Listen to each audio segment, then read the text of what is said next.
Salam sejahtera. Bahagian saya ialah pengenalan dan objektif kajian mengenai perubahan demografi dan struktur isi rumah di Kampung Sampun Baru.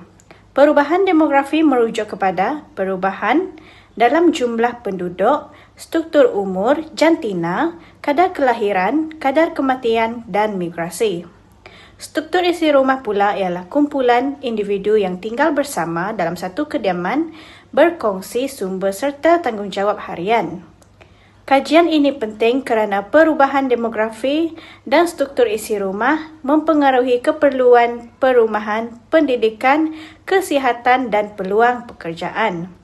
Objektif ini adalah untuk mengenal pasti perubahan demografi di Kampung Sampun Baru, Semarahan, menganalisis struktur isi rumah penduduk dan menilai faktor-faktor yang mempengaruhi perubahan tersebut. Untuk latar belakang pula, Kampung Sampun Baru terletak di Kota Semarahan, Sarawak. Kampung ini mempunyai kemudahan asas seperti jalan raya, bekalan elektrik, air bersih, rumah ibadat dan dewan serbaguna. Penduduk kampung terlibat dalam pelbagai aktiviti seperti sektor kerajaan, swasta, pertanian dan perniagaan kecil. Hubungan kekeluargaan dan semangat kejiranan di kampung ini masih kukuh walaupun kawasan ini menerima kesan pembangunan moden. Seterusnya, perubahan demografi. Antara perubahan demografi ialah penghijrahan golongan muda ke bandar untuk melanjutkan pelajaran dan mencari pekerjaan. Selain itu, bilangan warga emas di kampung semakin meningkat. Struktur isi rumah di Kampung Sampun Baru terdiri daripada keluarga nuklear, keluarga besar serta keluarga ibu atau bapa tunggal. Kampung Sampun Baru mengalami perubahan demografi dan struktur isi rumah yang dipengaruhi oleh migrasi, pendidikan, pekerjaan dan pembangunan.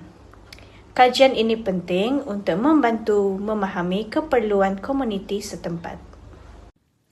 Bahagian ini membincangkan struktur populasi penduduk di kawasan kajian. Kajian ini dijalankan untuk memahami taburan umur dan jantina penduduk serta mengenal pasti corak perkembangan komuniti. Berdasarkan jadual yang dipaparkan, jumlah keseluruhan responden ialah 17 orang, terdiri daripada 7 lelaki dan 10 orang perempuan. Tiada responden dalam kumpulan umur 0 hingga 14 tahun.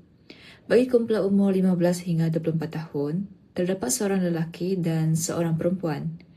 Kumpulan umur 25 hingga 44 tahun pula hanya melibatkan perempuan seramai 3 orang. Manakala kumpulan umur 45 hingga 64 tahun dan 65 tahun ke atas masing-masing mencatatkan 6 orang responden dengan taburan lelaki dan perempuan yang seimbang. Raja ini menunjukkan piramid populasi kawasan kajian. Piramid ini berbentuk menua atau konstruktif kerana bahagian bawah sempit dan bahagian tengah serta atas lebih lebar. Kadar ini menunjukkan bahawa bilangan golongan muda adalah rendah, manakala golongan dewasa dan warga emas lebih dominan dalam kawasan kajian. Situasi ini mungkin dipengaruhi oleh beberapa faktor seperti kadar kelahiran yang rendah dan penghijrahan golongan muda ke bandar bagi tujuan pendidikan dan pekerjaan. Selain itu, peningkatan jaga hayat juga menyebabkan pertambahan bilangan warga emas. Walau bagaimanapun, dapatan kajian ini mungkin tidak sepenuhnya mewakili populasi sebenar kerana saiz sampel kajian agak kecil iaitu hanya melibatkan 17 orang responden sahaja. Seterusnya, saya akan membincangkan berkaitan dengan peretak isi rumah, tahap kesuburan dan kadar kematian dalam tempoh 5 tahun. Jadual di atas menunjukkan bilangan isi rumah bagi setiap responden di Kampung Sampun Baru, Kota Semarahan. Berdasarkan kedapatan kajian, lebih daripada separuh responden iaitu seramai 9 orang responden mewakili 53% mempunyai lebih daripada 5 orang dalam isi rumah mereka. Seterusnya, seramai 4 orang responden mewakili 23.5% mempunyai 3 orang dalam ahli rumah mereka, manakala 4 orang lagi mewakili 23.5% mempunyai 4 orang dalam ahli bilik mereka. Namun begitu, tiada seorang pun responden direkodkan mempunyai 1 orang ataupun 2 orang dalam isi rumah mereka. Dapatan ini menunjukkan bahawa majoriti penduduk di kawasan ini tinggal bersama dengan ahli keluarga yang besar. Keadaan ini mencerminkan bahawa jarak kehidupan dalam kalangan penduduk ini masih mengekalkan ataupun mengamalkan saiz keluarga yang besar.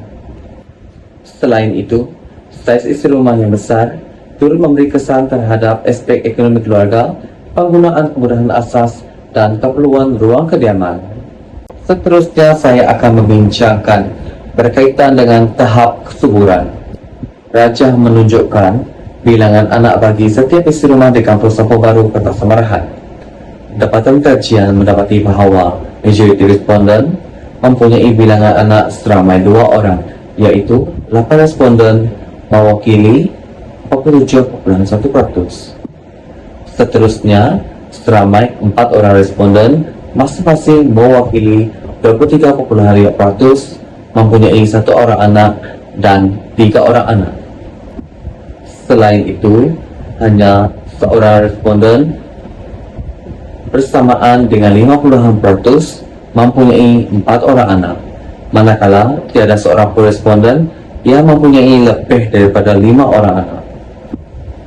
Secara keseluruhannya, dapatan ini menunjukkan bahawa kebanyakan keluarga di kawasan ini mempunyai bilangan anak yang sederhana dan cenderung kepada keluarga yang bersaiz kecil.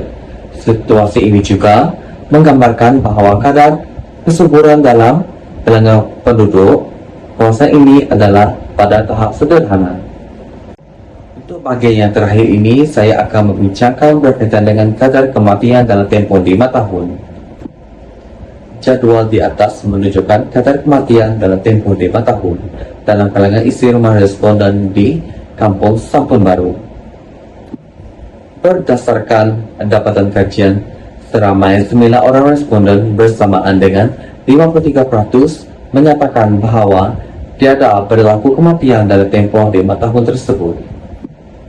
Walau bagaimanapun, terdapat seramai 8 orang responden mewakili 47% menyatakan terdapat kematian dalam keluarga mereka dalam tempoh 5 tahun lalu. Dapatan ini menunjukkan bahawa kadar kematian dalam kalangan penduduk kawasan ini berada pada tahap sederhana kerana perbezaan antara responden yang mengalami dan tidak mengalami kematian adalah tidak terlalu ketara. Situasi ini mungkin dipengaruhi oleh beberapa faktor seperti tahap kesihatan penduduk, umur ahli keluarga serta akses kepada kesihatan. Selain itu, kewujudan kes kematian dalam tempoh 5 tahun juga boleh dikaitkan dengan faktor seperti peningkatan usia dan penyakit tertentu dalam kalangan penduduk. Okay, pada bahagian ini, saya akan membentangkan bahagian corak migrasi penduduk di Kampung Sampun Baru yang telah kami lakukan. Berdasarkan dapatan kajian, terdapat ahli isi rumah telah berhijrah dari luar bandar ke kawasan bandar. Hal ini dapat dilihat melalui data yang telah didapati oleh kita, iaitu penduduk yang berumur 15 hingga 24 tahun telah berhijrah dan tidak berhijrah ke luar bandar kerana kami telah mendapati hanya sedikit saja responden pada masa tersebut di kampung tersebut. Manakala golongan muda di golongan tahun 1 hingga pada umur 14 tahun hanya kosong disebabkan kemungkinan pada masa tersebut golongan muda tersebut telah bersekolah dan pergi ke kawasan bandar untuk mencari pekerjaan, pendidikan dan mengikuti ibu bapa mereka ataupun ada hal-hal berbangkit. Terdapat beberapa faktor yang telah menyebabkan berlakunya penghijrahan dari luar bandar ke bandar berlaku. Yang pertama ialah faktor ekonomi. Faktor ekonomi berlaku apabila keadaan di bandar menjadi lebih riuh dan mempunyai peluang pekerjaan yang banyak serta kemudahan infrastruktur yang lebih baik, menyebabkan golongan muda dari luar bandar tertarik untuk pergi ke bandar untuk mencari peluang pekerjaan kepada diri sendiri dan ahli keluarga. Dan faktor kedua ialah faktor pendidikan. Menurut data yang didapati, dapat beberapa orang saja yang golongan muda yang kami dapati. Hal ini kerana pada kampung tersebut, kawasan sekolah menengah tiada di kawasan kampung tersebut, dan golongan muda terpaksa berpindah ke kawasan luar bandar ke bandar untuk pergi sekolah. Sebagai contohnya, sekolah SMK Muara Tuang, SMK Kota Semarahan. Selain itu juga terdapat juga yang baru lepasan SPM dan SPM juga telah melanjutkan pelajaran mereka ke gajian lebih tinggi, seperti mereka telah melanjutkan pelajaran ke Asasi Universiti Malaysia Sarawak, iaitu UNIMAS yang berada di Kota Semarahan. Hal ini kerana bahagian Semarahan terdapat pelbagai kemudahan telah disediakan untuk memudahkan golongan muda ataupun golongan rakyat untuk melakukan pekerjaan harian mereka. So, mereka tertarik untuk bergerak ke bandar untuk menjalani kehidupan mereka. Dan faktor ketiga ialah faktor dua kediaman, iaitu di mana setengah keluarga ini, golongan muda ataupun satu keluarga, hanya balik ke kampung di saat hari perayaan sahaja ataupun ada aktiviti keramaian ataupun kematian. Dan apabila mereka dah menyelesaikan aktiviti tersebut di kawasan kampung mereka, di kawasan luar bandar, so mereka akan kembali ke tempat kerjaan mereka, tempat sekolah mereka di kawasan bandar. Dan itu menyebabkan faktor migrasi yang telah berlaku di kawasan Kampung Sampun, Kota Semarahan yang telah dikaji oleh kumpulan kami. Seterusnya, pada bagian ini, saya akan membentangkan bagian saya yang memfokuskan kepada analisis nisbah tanggungan penduduk bagi Kampung Sampun Baru. Merujuk pada jadual, kajian ini melibatkan sampel seramai 17 orang responden. Berdasarkan data ini, populasi terbagi pada 3 kumpulan umur utama. Pertama, golongan muda di bawah 14 tahun mencatatkan angka kosong atau sifar peratus. Kedua, golongan umum bekerja, yaitu antara 15 hingga 64 tahun, mencatatkan seramai 11 orang, dengan majoritinya adalah perempuan, yaitu seramai 3 orang. Manakala golongan warga emas berumur 65 tahun ke atas mencatatkan seramai 6 orang. Data awal ini memberikan kita satu gambaran awal yang sangat penting dengan sampel di Kampung Sampun Baru menunjukkan struktur populasi yang matang atau menua, di mana ketiadaan daripada golongan kanak-kanak. Melihat kepada kesan struktur umur ini terhadap beban ekonomi melalui pengiraan nisbah tanggungan.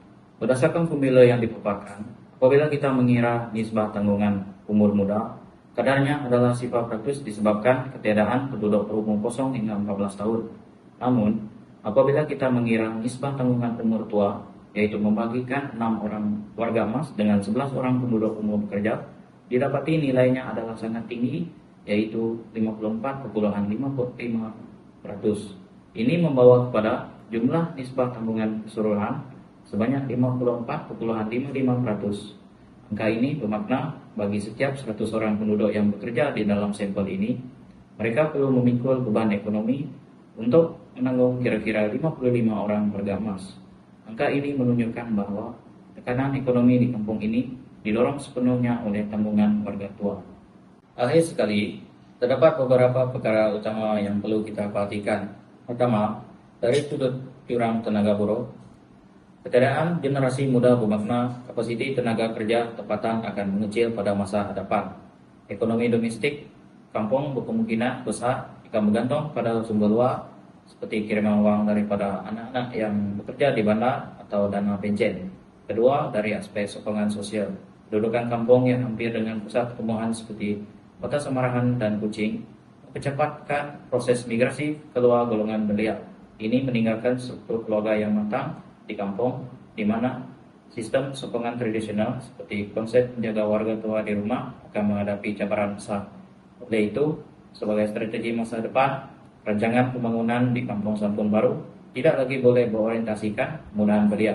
Sebaliknya, intervensi pihak kerajaan atau komuniti perlu dialihkan pada penyediaan infrastruktur mesra umum, program penuaan aktif, dan akses perkhidmatan kesihatan warga emas yang lebih khusus di peringkat setempat. Sekian saja pembentangan daripada kami. Terima kasih.